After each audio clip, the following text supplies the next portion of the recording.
أعوذ بالله من الشيطان الرجيم بسم الله الرحمن الرحيم يا أيها الذين آمنوا كتب عليكم الصيام كما كتب على الذين من قبلكم لعلكم تتقون ایمان والو تم پر روزہ فرض کیا گیا ہے جیسا کہ فرض کیا گیا تھا ان لوگوں پر جو تم سے پہلے گزر چکے ہیں تاکہ تم متقی ہو جاؤ۔ ایام معدودات گنے چنے ایام ہیں۔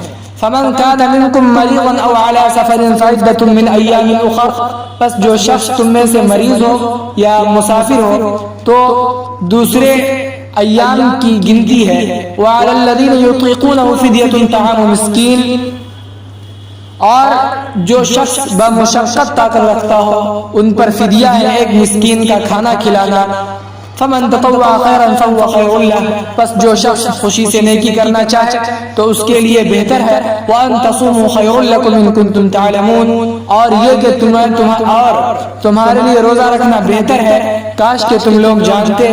شہر رمضان الذی انزل فیہ القرآن ھدی للناس وبینات من الھدی والفرقان،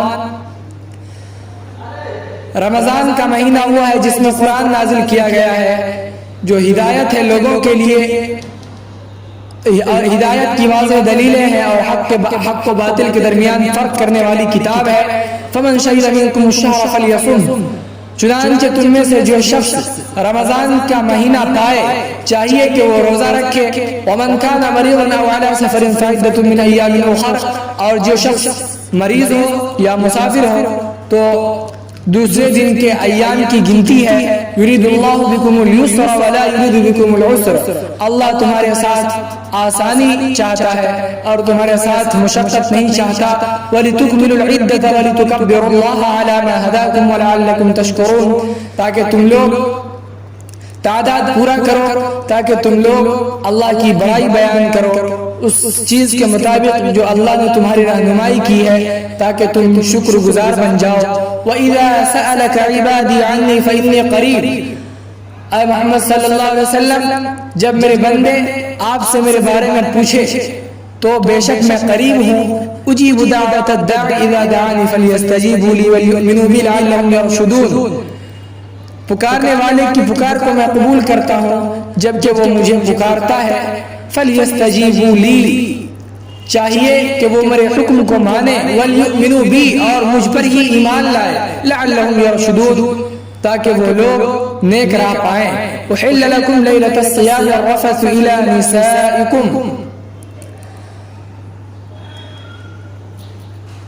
تمہارے لیے روزے کی رات میں بیوی سے ملنے کو حلال قرار دیا گیا ہے۔ ہن لباس لکم وانتم لباس لہن، بیویاں تمہاری لباس ہے اور تم بیویوں کے لباس ہو۔ علم اللہ انکم کنتم تختارون انفسکم فتاب علیکم، اللہ جانتا ہے کہ تم لوگ اپنے آپ سے خیانت کرتے تھے پھر وہ تم پر متوجہ ہوا۔ وعفا عنکم، اور اس نے تم سے درگزر کر دیا۔ فالآن باشروہن وابتغوا ما کتب اللہ لکم، پس اب ان سے مباشرت کرو اور اللہ کا فضل تلاش کرو اس چیز میں جو اللہ نے تمہارے لیے لکھ دیا ہے۔ وَكُلُوا وَاشْرَبُوا حَتَّى يَتَبَيَّنَ لَكُمُ الْخَيْطُ الْأَبْيَضُ مِنَ الْخَيْطِ الْأَسْوَدِ مِنَ الْفَجْرِ، کھاؤ اور پیو جب تک کہ تمہارے لیے سفید دھاگا، جب تک کہ تمہارے لیے کالے دھاگا سے سفید دھاگا واضح نہ ہو جائے، یعنی فجر۔ ثم اتموا الصیام الی اللیل، پھر تم لوگ روزہ کو مکمل کرو رات تک۔ ولا تباشرون وانتم عاکفون فی المساجد، اور تم لوگ بیویوں سے اعتکاف کی حالت میں مسجد میں اعتکاف کی حالت میں مباشرت مت کرو۔ تلک حدود اللہ، یہ اللہ کی حدیں ہیں، یہ اللہ کی سرحد ہے۔ فلا تقربوها، چنانچہ تم لوگ اس کے قریب بھی نہ جاؤ۔ کذالک یبین اللہ آیاتہ للناس لعلہم یتقون، اسی طرح اللہ اپنی نشانیوں کو لوگوں کے لیے کھول کھول کر بیان کرتا ہے تاکہ وہ لوگ متقی ہو جائیں۔ ولا تأکلوا اموالکم بینکم بالباطل وتدلوا بها الی الحکام لتأکلوا فریقا من اموال الناس بالاثم وانتم تعلمون، اور تم لوگ آپس میں ایک دوسرے کے مال کو ناحق طریقے سے مت کھاؤ وتدلوا بها الى الحكام، اور حاکموں کی طرف اس مال کو مت لٹکاؤ، لتأکلوا فریقا، تاکہ تم لوگوں کے مال کے کچھ حصے کو کھاؤ گناہ کے ذریعے، وانتم تعلمون، اور تم لوگ جانتے ہو، درا حال ہے کہ تم لوگ جانتے ہو۔ اقول قولی ھذا واستغفر اللہ لی ولکم ولسائر المسلمین۔